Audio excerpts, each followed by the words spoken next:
Sinuspende ni Cagayan de Oro City Mayor Clarix Uy ang classes mula preschool hanggang grade 6 sa lahat ng pampubliko at pribadong paaralan sa lungsod. Tungkol sa DTX 500, kontrolado na ang blood pressure at sugar ko. Salamat sa DTX 500.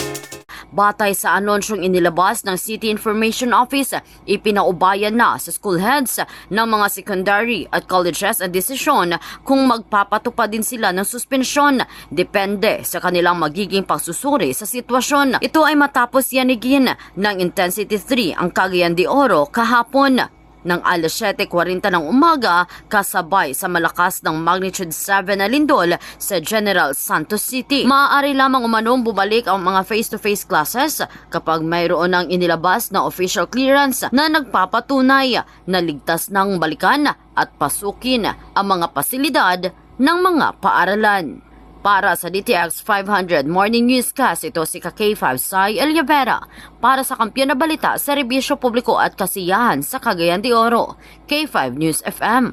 Tungkol sa DTX 500, kontrolado na ang blood pressure at sugar ko. Salamat sa DTX 500.